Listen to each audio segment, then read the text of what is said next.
Hey everybody, welcome to the D. Louise book series. I'm Christina, Kristina,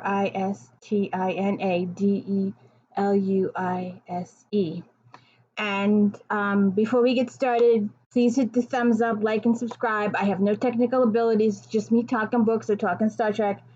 There's no special effects anywhere. So please, thumbs up, let me know, okay? So today we're talking about Time Squared, the Ickiest Factor, Pen Pals, and Q Who.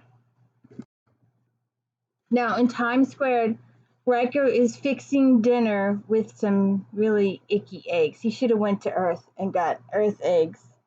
But anyway, and we get a little bit of Riker's backstory with his how he was raised and stuff like that. And then they have an emergency call from a shuttlecraft.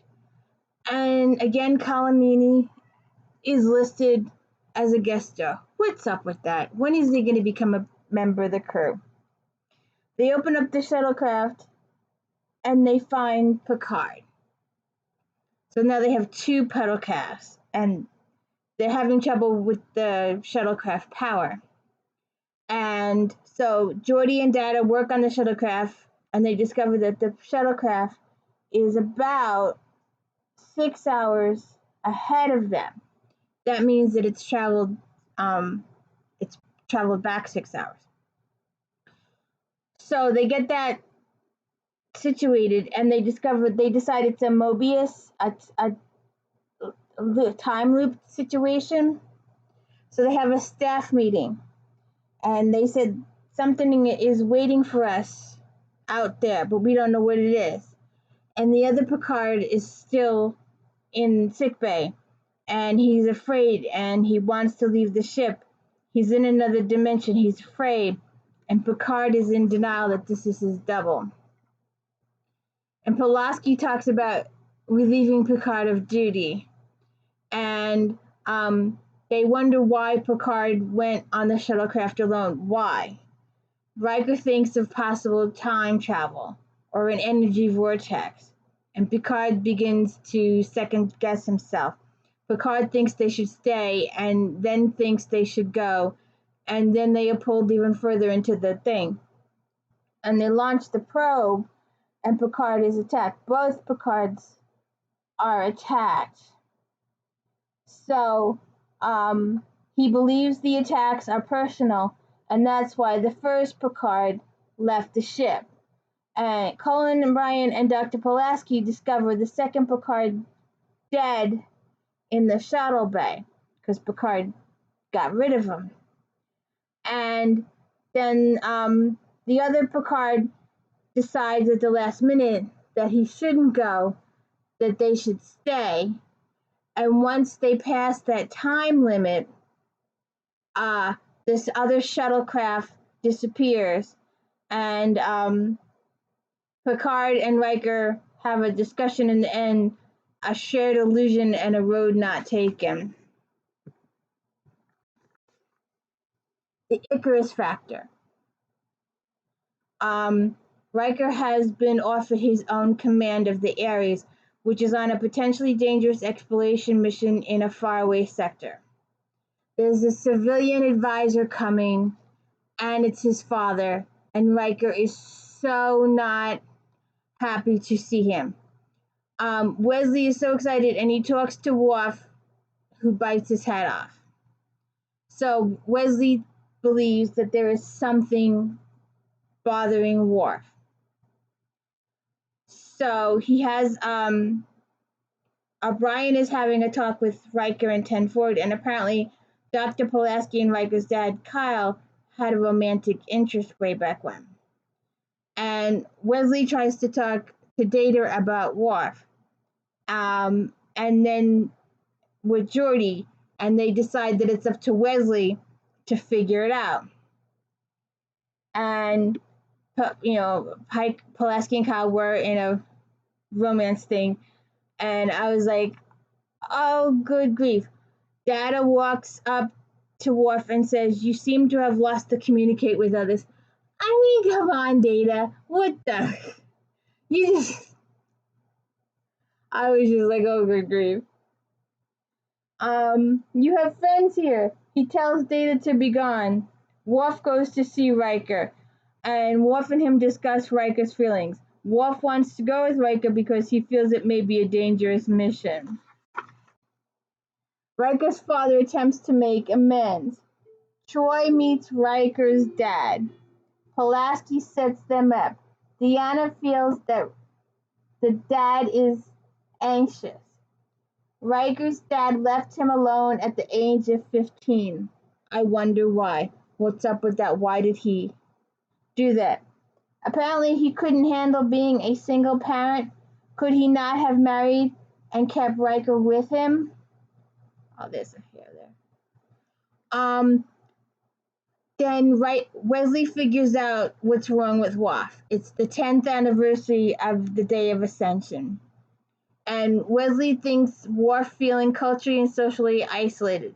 However, wasn't Worf raised by humans? He had human parents. He was raised on Earth, I believe. I think. I'm not sure. So how would he even know about this anniversary? Oh wait, didn't he say in a previous episode that he had researched the Klingon way of life? So they decide to do this ceremony for him. Why do they want to be hurt? What is with the Klingon race that they like violence so much? What is up with that? I don't get it. Why does a race love violence so much? Then Riker goes to talk to Picard, and Picard's like, I can't. You have to make your own decision. But you can you're the second command of a flagship here, or you can be in your own command in the middle of nowhere investigating some really good stuff. But you can either stay here and be my second, or you can be number one on a ship really far away.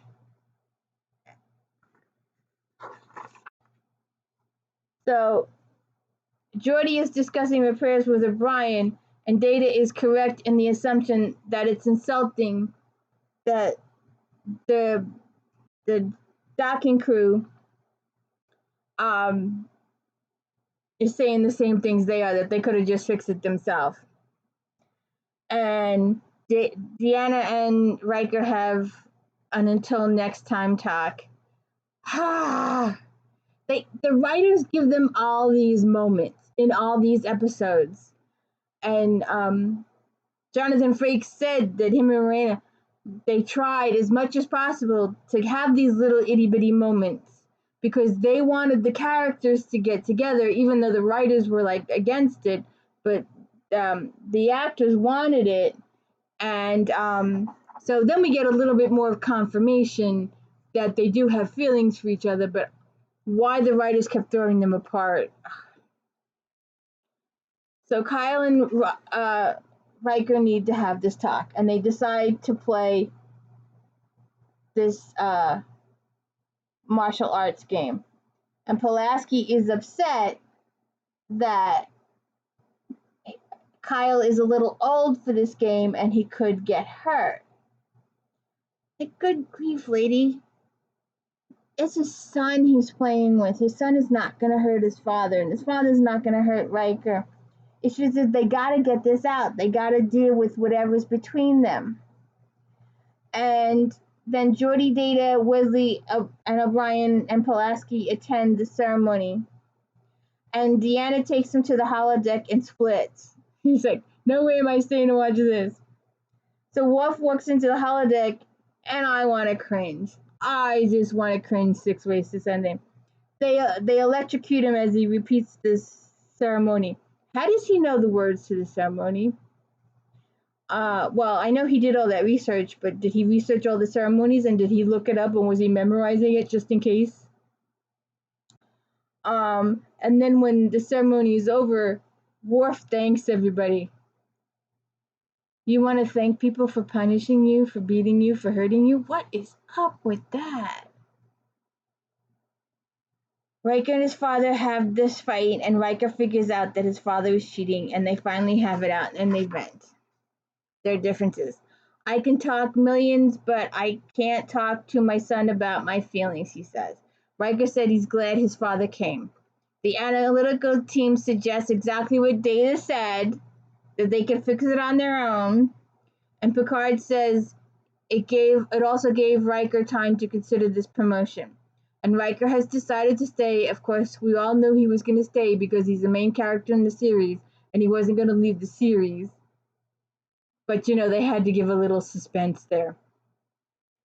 So the best place for him is on the Enterprise, and we all agree, right? Pen pals.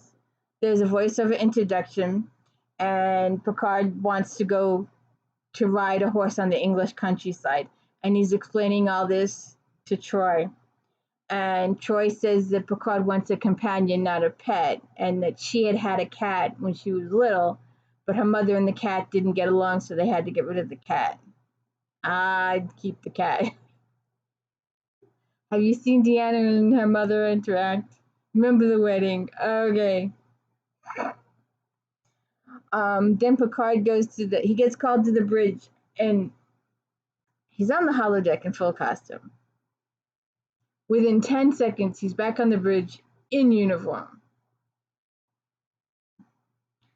So Picard then goes to the bridge, and they show a planet that was alive and is now on fire or something. It's all red. So they hold the staff meeting, and Picard says Riker's in charge of the staff meeting.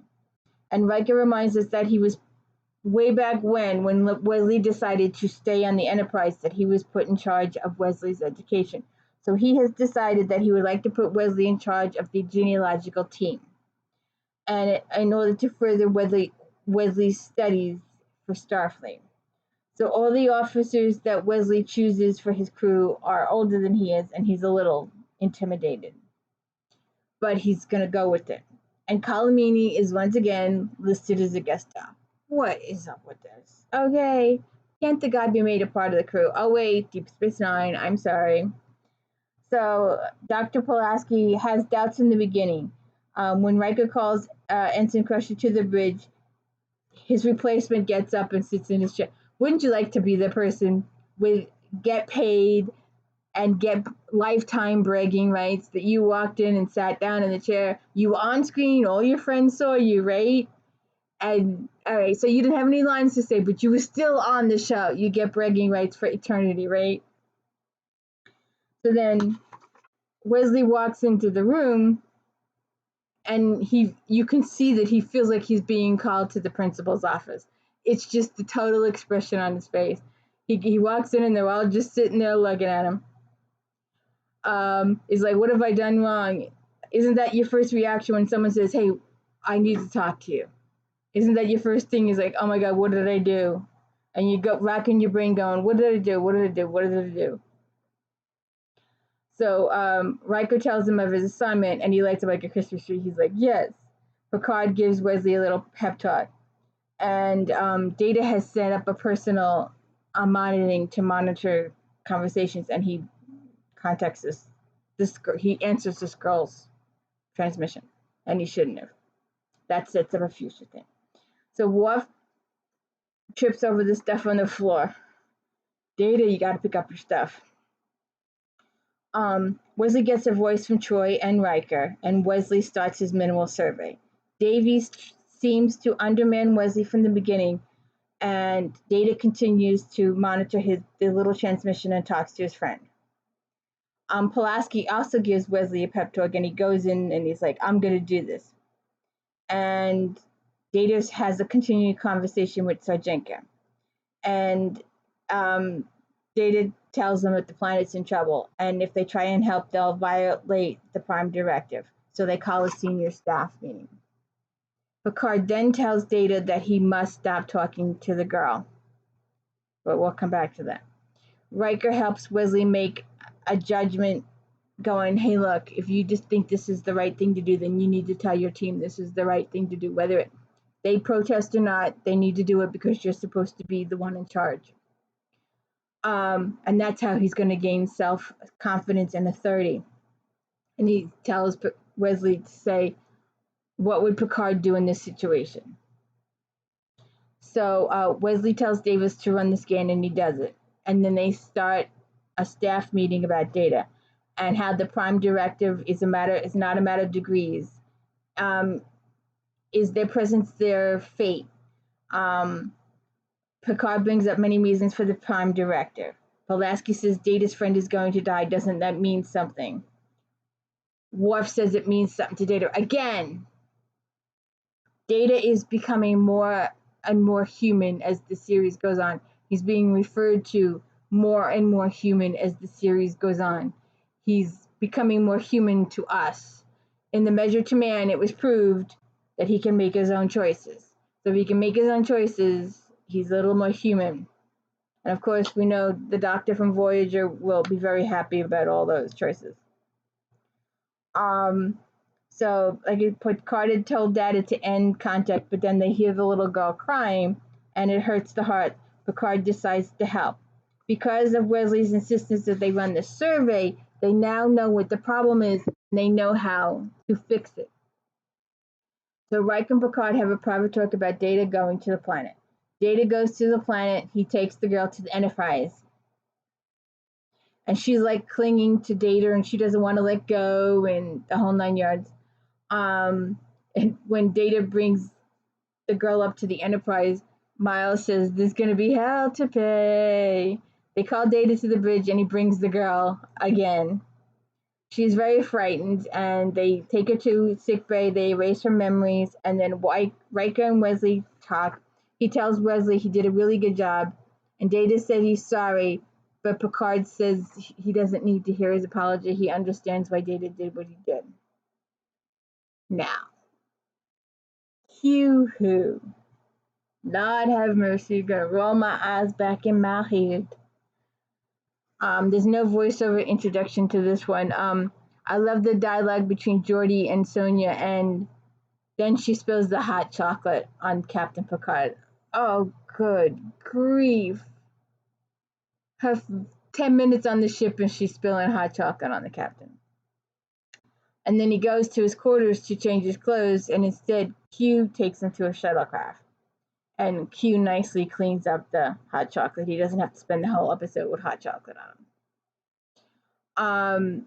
And then I always love the episodes with Whoopi Goldberg as Guinan. She's always so philosophical. She says enough, but not all of it.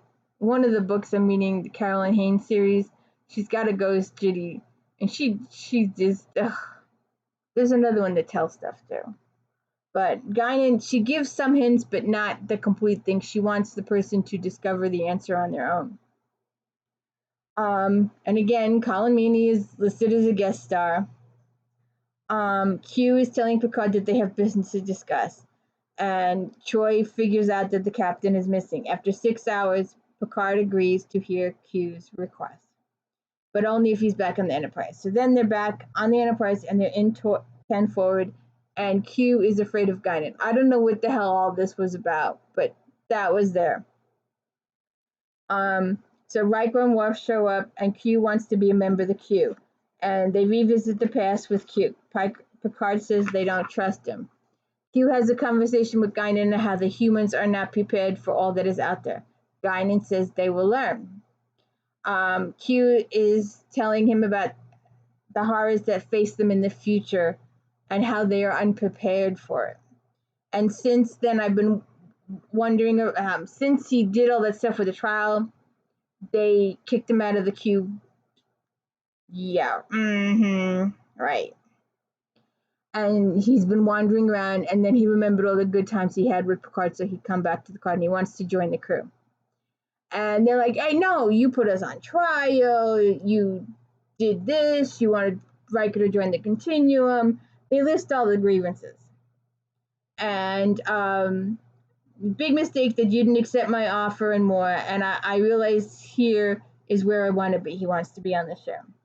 And he's like, well, think of all the advantages. The more and more I realize here is where I want to be.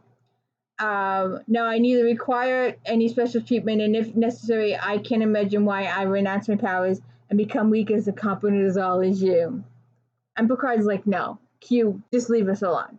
Q, just please leave us alone.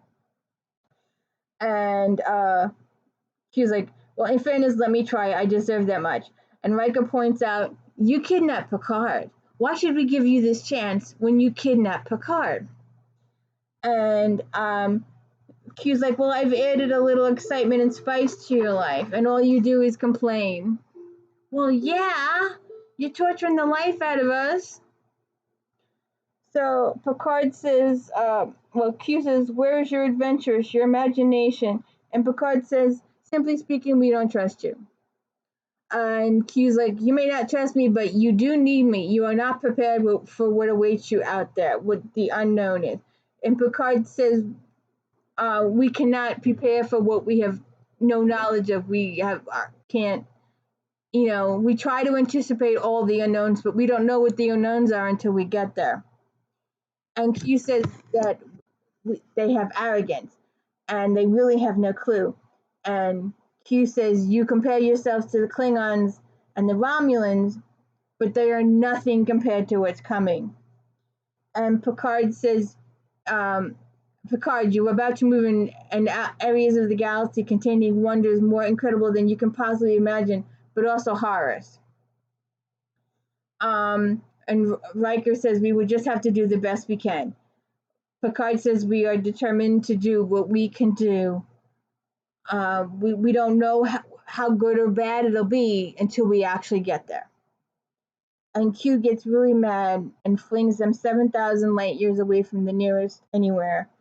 And it'll take them about 3 years to get home. And I'm thinking, Voyager, anybody? Voyager had 7 years, okay? And we would have liked them to have 8 or 9 or 10 more. We really would have. If anybody's out there, they got that stuff going on in Star Trek. We need Voyager. We need Kathleen Janeway in a live action, not in that Prodigy thing. Anyways. I've got a visitor. She came to say hi. And she came to say, please like and subscribe my mommy's video. I know. Please like and subscribe. Q gets angry and says, the orchestra's been hired, the hall has been rented, now it's time to see if you can dance. Like, what the F?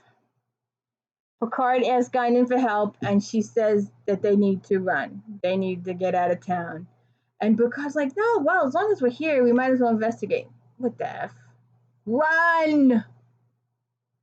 So they encounter the Borg, and Picard wants to start a conversation, and they get no response. And Guinan tells them it's the Borg, and a drone appears in engineering, and they're just standing there watching this drone walk around engineering. Do something! Don't just let the droid walk around engineering. Oh, Jesus God. And so Guinan tells Picard about the history of the Borg, and Picard wants to negotiate. And like, what the F? Then the Borg were like, we have analyzed your technology and you are not even, remotely capable of dealing with us. What happened to we are the Borg? You will be assimilated. Resistance is futile. What happened to all that? Like, dang, you missed the best part. And Troi says they are not dealing with an individual mind, but a collective. Well, duh. And where's the Queen? Where's the Borg Queen? Excuse me, they do have a leader. It's the Queen. So the tractor beam holds onto the ship, and they're slicing into the saucer section, and 18 people die. And they're just standing there. I'm like, run! Get out of town! And they just sit there. And Q comes back and tells Picard that the Borg only want the ship and their technology. Riker says we need to find out all we can about the Borg while we can. And I'm sitting there going, run! And Guinan's like, run! And they're like, no, let's go over and take a look. So they go over and investigate the cube. And I'm sitting there going, God. And then they find the nursery. And I'm like, that's the same nursery that 7 of 9 found years later. But we won't even go there. And then they just decide that the ship is repairing itself and they need to get out of town. Now they decide to get out of town. And the Borg pursues them at maximum warp, and Q returns and taunts them until Picard breaks down and goes, "Yes, we need your help. Please take us back." And Q was like, "How man of you to admit you need my help." He's so happy that Picard said he needed his help. So he takes him back to where they left. And Picard mentions the loss of the 18 members of his crew. And Q says, "It's just a bloody nose. Get over it." Excuse me, 18 people died. That's not a bloody nose. That's more than a bloody nose for 18 people to die. But Guinan warns Picard that Q's actions have brought them to the attention of the Borg, and now that the Borg know that we are out there, they're going to come looking for us, and we need to be prepared. So this was a kick in the butt. So we'll have to see what comes next. But please take the time to like and subscribe my video, please. Wait. Let's try this one more time. Please like and subscribe my mommy's video, please. Thank you. Please like and subscribe. Hit the thumbs up. Thank you.